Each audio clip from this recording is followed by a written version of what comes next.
Clutch! What? Welcome back to Broish, Two Brothers Talking Notre Dame Football. I'm your host, Mannix, along with my brother, Clutch. What up? We are previewing the first game of the 2024 season, Texas A&M, the Aggies. We're headed down to College Station, Texas, 7:30 start time. It's going to be prime time, ESPN, ABC, and I can't wait.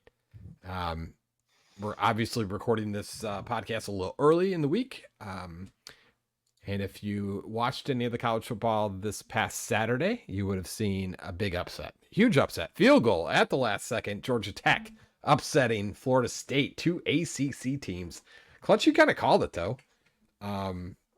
Georgia Tech just kind of hung around the entire game. DJ blah, blah, blah, blah, blah, DJ Peace. He couldn't. I cannot pronounce his name. I actually had a fantasy football draft today, and asked a guy that went to Florida State how do you pronounce his name. He said it like 5 or 6 times. I still don't know how to say it. Unglea Uga something. I can't. I can't. I was waiting for you to say that you drafted him, and I was going to be like, "Dear fuck." No, I never. No, he plays. He plays for Florida State. This is his third team. This is why the transfer portal is out of control, Clutch. Think about it. I mean, the fact that he started with Clemson, he did pretty well with Clemson too. He kind of backed up Trevor Lawrence. He was the next quarterback in line, and I mean, he threw like for 500 yards against Notre Dame his freshman year when Trevor Lawrence was out. So he could have stayed there and you know, with Dabo and had a successful career, but he transferred on to Oregon State last year. Yeah, do you think Dabo dabs when some does Dabo dab? Yeah. Oh, I thought you were saying like a dab, like a marijuana dab. Yeah, probably he does. He does squinty eyes, so yeah, he does do that. Anyways, he went on to Oregon State. He came and now he's on to Florida State. So, okay, I don't know. He's just touring the country. Touring the country is what Mr. DJ Ugalea. Sorry, I can't pronounce the rest of your last name. But we're moving on. Anyways, Notre Dame, Texas A&M, August 31st, Saturday. It's about a few days from now, and I'm just excited.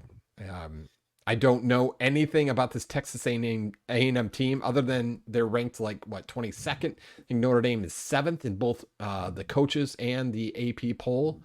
So I don't know, but I know this: Notre Dame is not favored in this game. Can you believe that?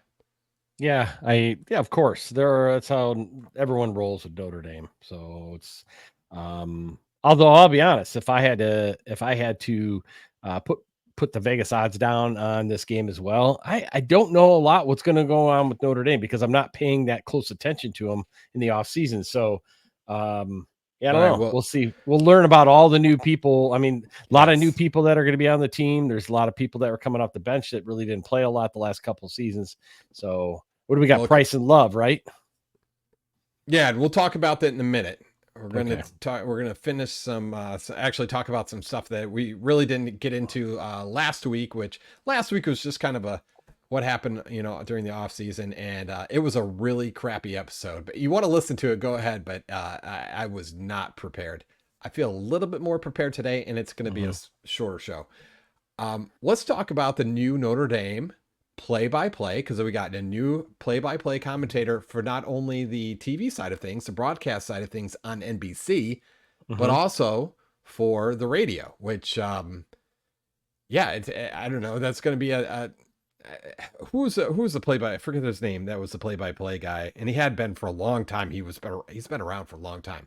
Dan Hicks? No. The radio play-by-play before the new guy that we're talking about now. And if you didn't hear, Dan Hicks he's replacing Paul Bremeister or whatever his name is. Paul Bremeister was the guy for the radio. That's what it was. I thought I had it mixed up. It was Jack Collingsworth Jack Hollingsworth. If you remember Jack looks like this. I don't know. I'm gonna try this. See if this works. Good old Jack Collinsworth. Yeah, you know Jack. That's not Jack. That's Dan. That's actually Hannah Storm. That's the guy who's taken over Hannah Storm's husband. Oh yeah. And and if I see, this is gonna take a minute to get used to all this stuff, and it's not like Riverside. So it's a little different, but and you know Jack because he's the son of the what's his name? The other Collinsworth. You know Jack. Oh, you know Jack. Chris Collinsworth, ex NFL Yeah, wide so receiver. both work for NBC. So Jack actually went to Notre Dame, and so he had worked a bunch of stuff at Notre Dame doing play-by-play stuff early on, and then got a job at NBC. Was doing the Blue Gold game, and eventually he moved into the broadcast booth last couple of years. And I don't know. I didn't care for him, Clutch. I think you thought the same thing. I didn't care about Collinsworth too much. It's the other guy that we're going to talk about in a second that I'm not real fond of. The new guy? Or are we talking about... Oh, you're talking about the color. The color guy. Yeah, I'm sorry, yeah. So if we're talking about the color guy, I think we all know who the color guy is because we all make fun of... I think every Notre Dame fan makes fun of this guy. There he is. Mr. Ginger. There he is, Jason Garrett. Love roosters, geese love ganders, everyone else loves Ned Flanders. There he is, Ned Flanders, not Jason Garrett. Ned Flanders. He's totally Ned Flanders. Oh, he can't say anything bad. That was a great pass, and the guy don't you know? Yeah, yeah. So whatever. He's been a part of the crew for a long time. You kind of get used to him. But anyways, the new radio play-by-play, because I've loved radio ever since I was a kid. I remember growing up to Tony Roberts, who had called some pretty great, some legendary calls over the last, I don't know how many decades or whatever. He had passed away in the last couple of years, I think during COVID. And it was sad to see him go, but they kind of yanked him out a long time ago. And they put him different people throughout the years. But now they got this guy. His name is Tony Simone. And let's take a look at some of his calls. What? No audio. Good move. Gets to the rack and packs it home. This is lifted in the air to left. It's carrying. Rodgers is back at the track, and it's a grand slam. Spencer Myers gives the Irish a 5-0 lead. A little too crisp for me. Do you know what I'm saying? It's a rivalry 93 years in the making, and for the third time, Marcus Freeman. You know what I'm saying, Clutch? Like he's a little too crisp. He's almost too perfect. Like he doesn't have any flavor to him yet. Like Tony Roberts. Hold on. Yeah. At the halftime? Brock Purdy's the man in San Francisco. The Bills D showed up in the tundra. We'll see you at the half. Every time okay. Stupid Jason Garrett. Yeah, so the guy that I'm going to nickname him right now, Tony Baloney, the guy that's going to do. Yeah, perfect. Tony Baloney. Yeah. No, I mean, yeah, I don't know. Whatever. It's radio, so But the guys you're looking for though, Tony Roberts. Yeah. Dan Creaky. Oh yeah, Dan Creaky. And Dan Creaky's he's the one who's been around for a long time. He's the one that did the call for Samardzija in the end zone and was out of breath. Yeah. Well, he's kid needs to take a breath. The guy's been doing play-by-play he was doing radio play-by-play for Notre Dame back in the 70s, I think. Yeah, him and Tony Roberts, both of them. I as well as I do, a lot of times what we do is we just fire up the radio network on, off our phones or something like that, and then mute the TV. And we just got to get it synced up perfectly. Otherwise, what's his face? Ryan Harris lets us know about a touchdown before it happens. Now we have Dan Hicks. If you don't know Dan Hicks, I showed a picture of him earlier. Husband to Hannah Storm, who works for ESPN, and Dan Hicks has been around for a long time, but mostly for calls like this. Ricky Fowler with an incredible run down the stretch. 6 under in the last 6 holes. has followed I mean, the history of the players. pretty damn Now exciting for choosing golf. the So I can call. imagine what the football call will be. He also called for like during Michael Phelps's gold medal runs. He was the guy who's doing the play-by-play for Right. NBC during the Olympics. So yeah, all right. I mean, he made golf exciting. I'd watch that again. Right. So anyways, so it'd be interesting to see what these guys do through the course of the season. Hopefully we don't get sick of them. Hopefully Jason Garrett doesn't talk over Dan Hicks too much. But let's get into the meat of the show. The meat of the show, obviously, Texas A&M this weekend, Saturday, 7:30 start, ESPN, ABC. I think they're bringing out the A crew for ESPN. So that means Chris Fowler, Kirk Herbstreit, and Pat McAfee. No.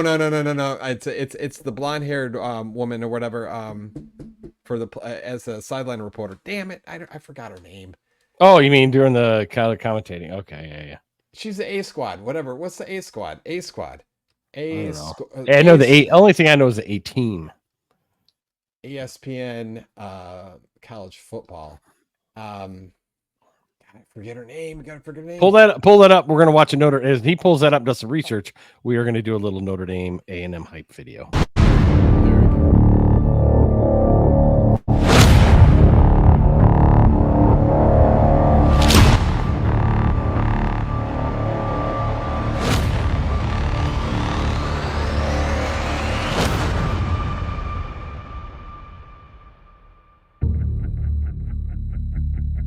Oh, that'd be good if it was. That was filter. Hey man, nice shot. Yeah. No.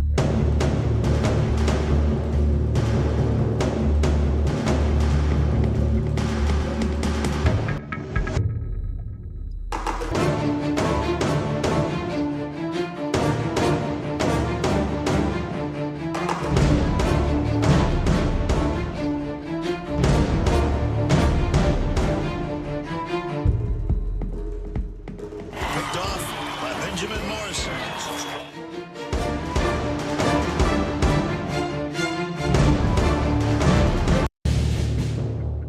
Yeah, I'm done watching it. It was boring. All right, so I haven't watched it yet. That Kind of epic. stupid. Dun dun dun dun. We got I have another one that might be good. That one looks All a little bit more high production. We'll play it later. So I said the A squad, A team, whatever it is. ESPN's A team. Oh, it is A team. Nice. Yes. I think it's the A team. I mean, everybody goes by A team, whatever. I'd say squad or whatever it is. Anyways, so it's Chris Fowler, who doesn't do a lot of college football anymore. Mr. T.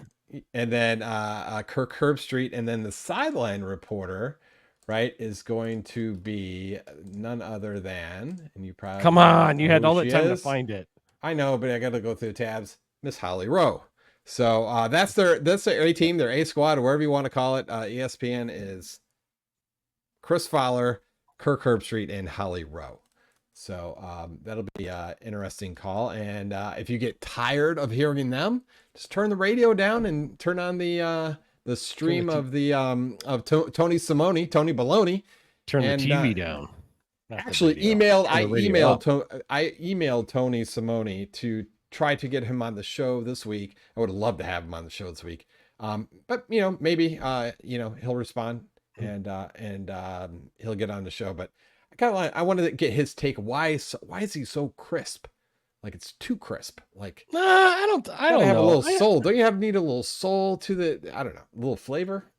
I'm okay with that. I just don't Garrett. I'm just not a Garrett fan. Garrett has no soul because he's saving it for the Lord.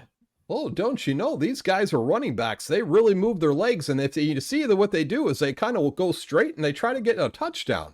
Yeah, that's Jason Garrett for you. Anyways, Texas A&M. I don't know anything about this team, Clutch. I'm kind of right now. I'm looking at their depth chart, and I don't know what to tell you. I don't know. These are no-name guys to me. I don't recognize any like stars. Maybe there are, but I don't know. Well, I'll tell you what. I do. Connor know, Wingman. I don't know who that is. I know their school colors are maroon and white. Yeah. Well, they're ranked 22nd for a reason. The running back I know was hurt and he's out for the season. I have no idea who that is. but apparently he was pretty decent enough for them to put a headline or write a headline about it. Other than that, it's just going to be a kind of a toss-up game because I don't know anything. I mean, at least last year when we played like a team like Ohio State, you kind of knew some of the players, and now I don't know any of these guys. So that's kind of, I don't know. Anyways, let's look at Notre Dame. The depth chart leading. This is from ND Insider. I just want to kind of read some of the depth chart positions here. About 4 days ago, leading up to this game against Texas A&M. Jordan Faison being a field receiver. Looks like he gets maybe the starting nod over Chris Mitchell. Slot receiver, they're putting Jaden Greathouse, really? Wow. That's interesting. Okay. And Jaden Harrison, the transfer from Marshall, I believe. Left tackle is Anthony Knapp. He's a freshman. Or Tosh Baker, who I've heard of Tosh Baker. He's a graduate senior. He's been around for a long time. Left guard is Pat Coogan. He's been around for a few years now. And Rocco Spindler, that's the junior from Clarkson, Michigan, actually. Spindler, yeah. Yeah. So, and then Sam Pendleton, who is a redshirt freshman. Center, Ashton Craig, who's a sophomore, and Pat Coogan. Right guard, Billy Schroth. I don't know if I'm saying that right. And Sullivan Absher. What else here? We got tight end, Mitchell Evans. We kind of knew that was coming in here. And then Eli. Is he good to go? Is Mitchell Evans good to go from the injury? From what I've heard, he's been limited in practice, but but I've heard that he's definitely going to be ready to go.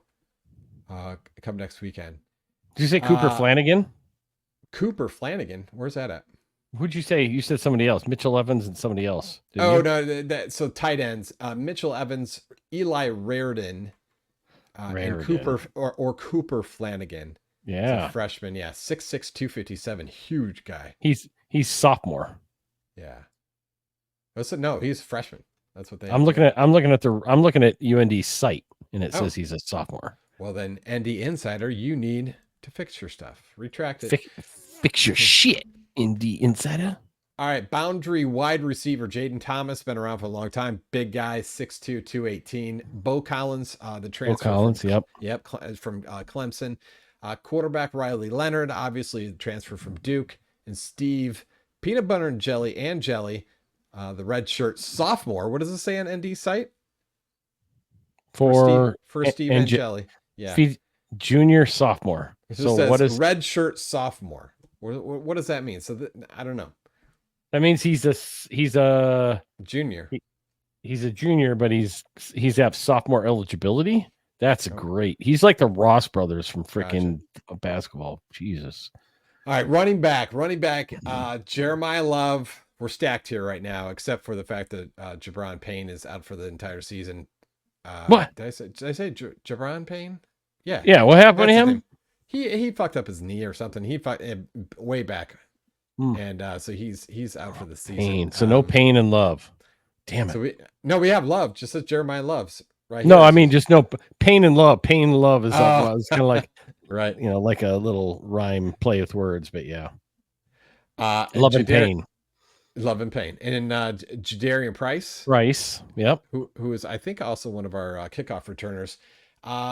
Defense, we're looking at Jordan. Wait. What about Neelius Williams? Is he getting a lot of tout? I've heard some rumors that he's he's not in this in the two deep here. So I don't know if he's probably third. I would assume. Yeah. He'll get touches. He'll get touches for sure. I mean, all those guys last year did, and there was like 3 or 4 running backs.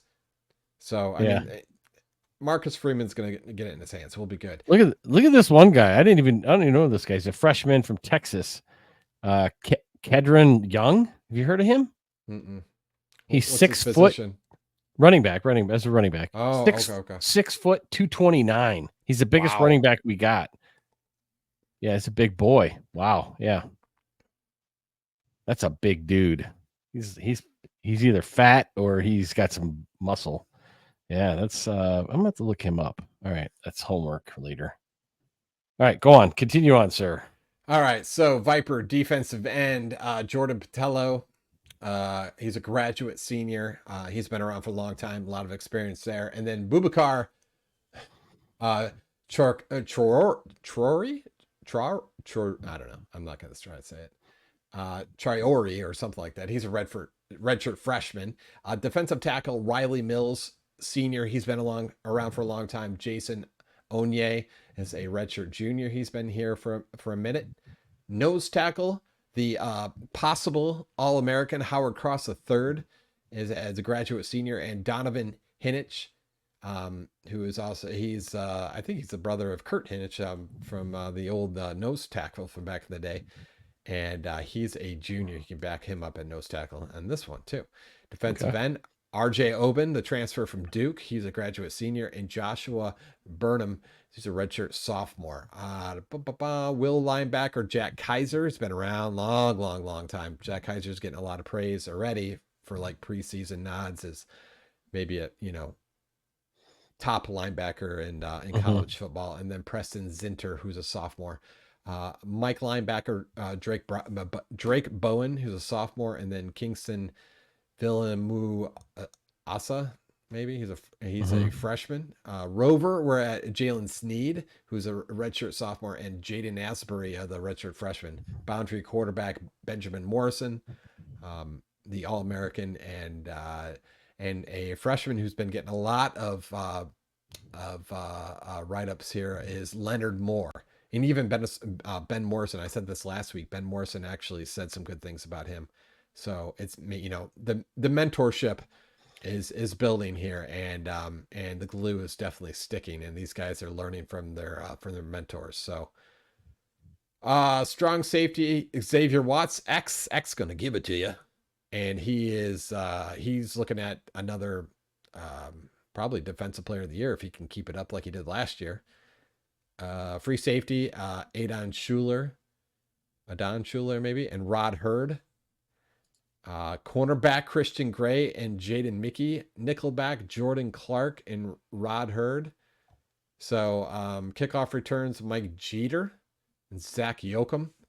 And place kicker Mitch Jeter and Marcelo Diamamide.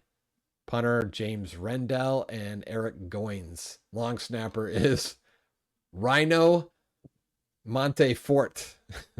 All right. I just want to. I got the holders too. You want the holders? No, I'm just kidding. No, not really, since we're already at almost 23 minutes. But I do want to. I want to do a mic drop right here as I'm scrolling through the where everybody's located. We've got a linebacker, 6 foot, 203. Yeah. Kind of not that big of a deal. It's a sophomore freshman, so redshirt freshman from Granger, Indiana. Tommy Paulus. Oh, Ron's son there, huh? Yeah. So the first son went quarterback. The second one's like, I want to hurt people. Wow, he's not very big. I don't see him like maybe scholarship player, so he must be halfway decent. He played for probably Penn High School in Granger there. So, but anyways, just wanted to put that in there. I just noticed that today. So, all right. Well, I don't know about this first game. I'm just going to say we're not going to try to predict right now. We're going to move on, and we'll talk about that in a minute. Let's move on to the fact that I came across an article this week. If I can find it, watch now. I know. Don't have it open. What is that? I don't know, but I like the beat. I don't know what's going on. You have malware on your computer, Matt. No.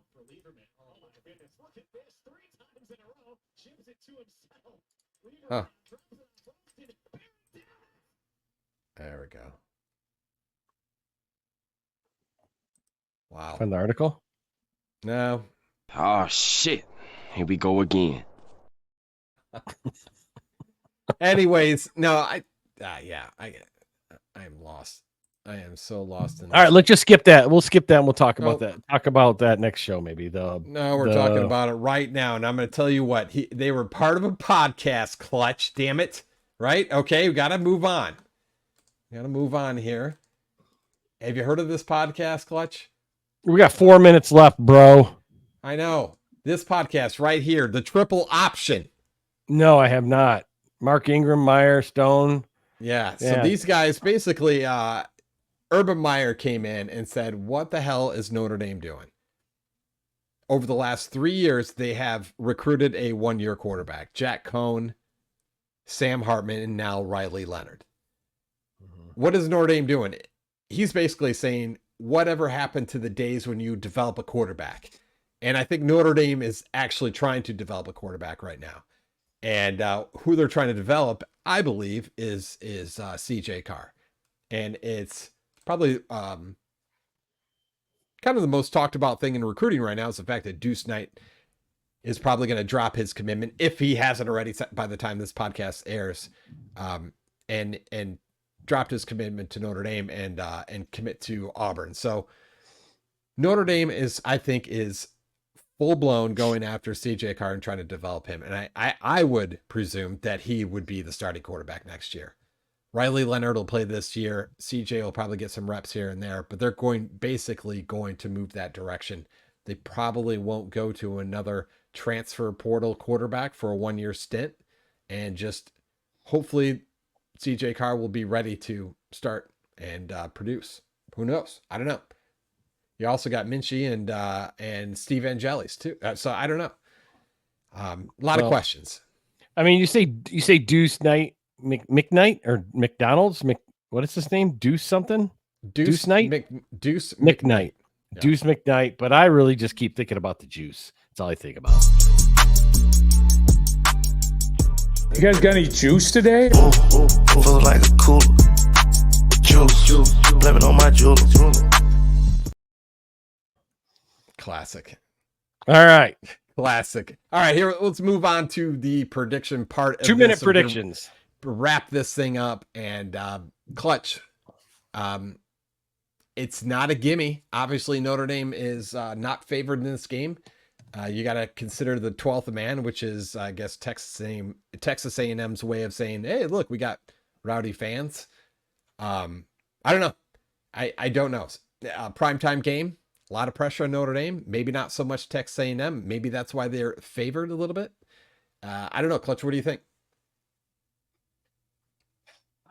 It's a defense thing, right? I think Notre Dame's defense is really what's going to shine here. That's the glue right now. I mean, the quarterback situation is kind of iffy. I still worry about quarterback's ankle, Riley Leonard's ankle a little bit. I mean, he looks fine in practice, but is he glass? Is he just going to break again if he runs the ball? So that's a concern. I don't know. I'll throw Notre Dame up. Notre Dame's going to win this on a lot of defense and to get lucky on some big plays, either running or passing on the outside. And I'm going to say they win by 2 touchdowns. I'm just going to leave it at that. I don't know the exact score. All right. I'm going to say 21-7. I kind of like that. I think it's going to be a low scoring game.